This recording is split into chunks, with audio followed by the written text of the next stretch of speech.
Begunkoda railway station की भयानक रात। पश्चिम बंगाल के सुदूर गांव में स्थित है बेगुनकोडा रेलवे स्टेशन। इस स्टेशन का नाम सुनते ही लोगों के रोंगटे खड़े हो जाते हैं। स्टेशन के बारे में कई कहानियां फैली हुई हैं, लेकिन एक बात पर सभी लोग सहमत हैं। वो ये है कि यहाँ रात में कदम रखना मतलब मौत को बुलावा देना है। कहते हैं रात होते ही यहाँ सफ़ेद साड़ी में एक महिला की आत्मा प्लेटफॉर्म पर दिखाई देती है। वह बिखरे बाल, सूनी आंखें और एक भयानक सन्नाटा अपने साथ लेकर आती है। लोग मानते हैं कि वो एक दुखियारी आत्मा है जिसने सालों पहले इसी ट्रैक पर खुदकुशी कर ली थी। इसके बारे में बताया जाता है कि वह चुड़ैल बनकर अब इस स्टेशन के अंधेरे कोनों में भटकती है और करती है किसी का इंतजार। स्टेशन मास्टर का परिवार इसी रहस्य का सबसे बड़ा शिकार बना। उन दिनों बेगुनकोडा स्टेशन पर भूत प्रेत की बातें केवल अफवाह ही मानी जाती थी।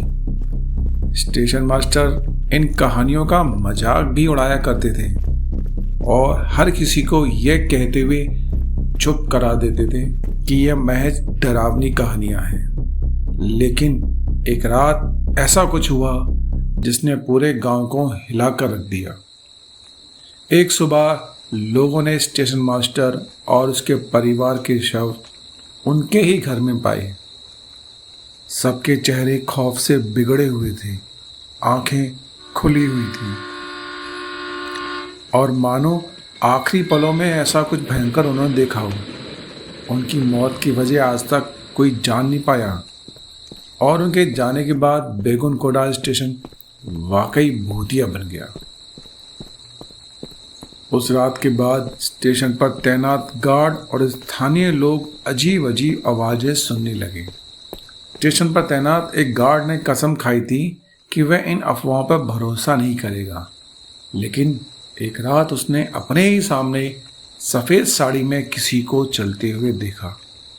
उसने जल्दी से टॉर्च की रोशनी उस पर डाली और देखा कि वह औरत बिना पलक झपकाए उसकी ओर देख रही थी। उसके चेहरे पर भयानक हंसी थी और उसकी आंखों में गुस्से की ज्वाला फूट रही थी।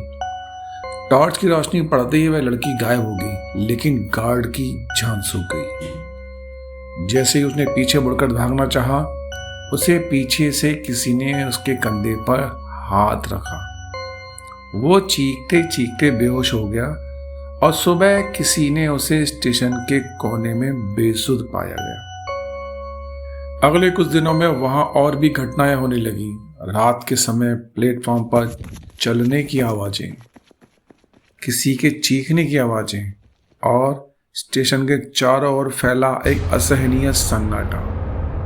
कुछ लोगों का कहना है कि जब वो रात के समय स्टेशन के पास से गुजरते हैं तो उन्हें ट्रैक पर पड़ी किसी महिला की लाश दिखाई देती है, जो धीरे धीरे उठती है और उनकी ओर बढ़ने लगती है।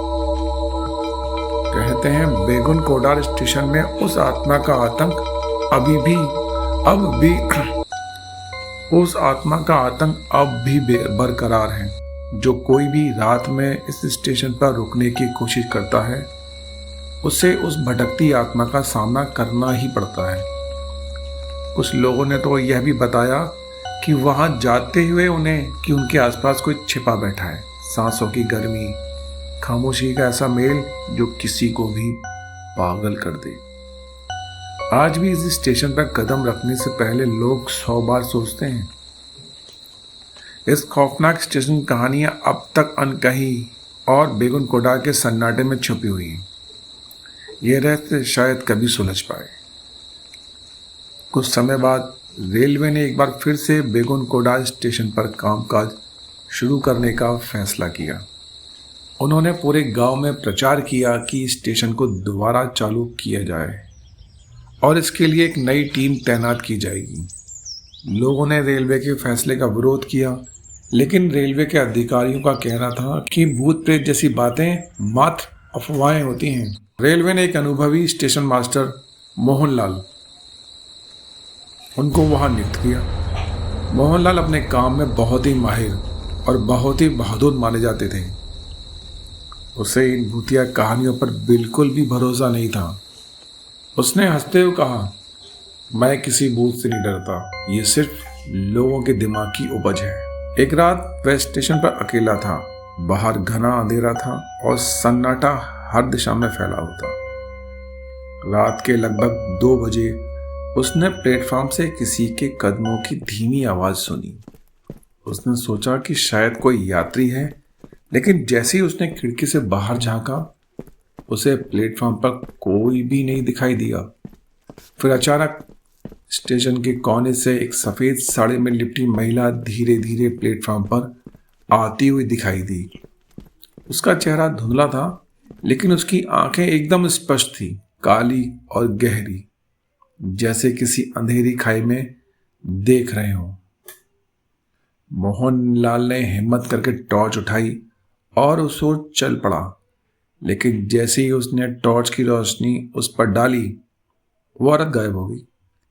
मोहन का दिल तेजी से धड़कने लगा, लेकिन उसने खुद को संभाला और सोचा कि यह शायद उसका भ्रम है। जैसे यह वापस ऑफिस की ओर मुड़ा, उसे पीछे से किसी के हंसने की आवाज सुनाई दी। वो आवाज इतनी खौफनाक थी कि मोहन का दिल ठंडा पड़ गया। वो जैसे ही पीछे मुड़ा, वही औरत उसके ठीक सामने खड़ी थी। उसकी आंखों में एक अजीब सी चमक थी, मानो वह उसकी आत्मा तक उसे देख रही हो। मोहनलाल डर के मारे पीछे हट गया, लेकिन उसके पैर जैसे वहीं जम गए। तभी वह औरत उसकी तरफ बढ़ने लगी। उसकी चाल बेहद धीमी थी और उसकी आंखों में खून जैसा गुस्सा था। मोहनलाल ने अपनी पूरी ताकत लगाकर भागने की कोशिश करी, लेकिन उसकी टॉर्च अचानक बंद हो गई। प्लेटफॉर्म पर फिर से सन्नाटा गहरा हो गया। अगले दिन लोगों ने मोहनलाल को स्टेशन के कमरे में बेसुध हालत में पाया। उसका चेहरा पीला पड़ चुका था, आंखें खोली हुई थी और होठ बुदबुदा रहे थे।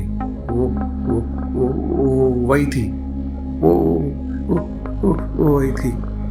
उसके बाद मोहन ने दोबारा कभी स्टेशन पर काम करने की बात ही नहीं की। उसने रेलवे विभाग से छुट्टी ले ली और गांव छोड़कर कहीं दूर चला गया। वो कहते हैं कि इस घटना के बाद मोहनलाल कभी पहले जैसा रहा नहीं। आज भी बेगुनकोड़ा स्टेशन का यह रहस्य सुलझा नहीं है। कई बार रात के अंधेरे में वहां अब भी औरत की परछाई देखी जाती है। उसकी भटकती आत्मा अभी भी वहां उसी तरह घूमती है, जैसे किसी का इंतजार कर रही हो। गांव के लोग कहते हैं कि जो भी उसके पास जाता है, उसकी जिंदगी कभी वापस वैसी नहीं रहती जैसे पहले थी। बेगुनकोटा स्टेशन का भयानक सन्नाटा अभी भी वहां की रातों में गूंजता है और हर सुबह के साथ एक नया डर छोड़ जाता है।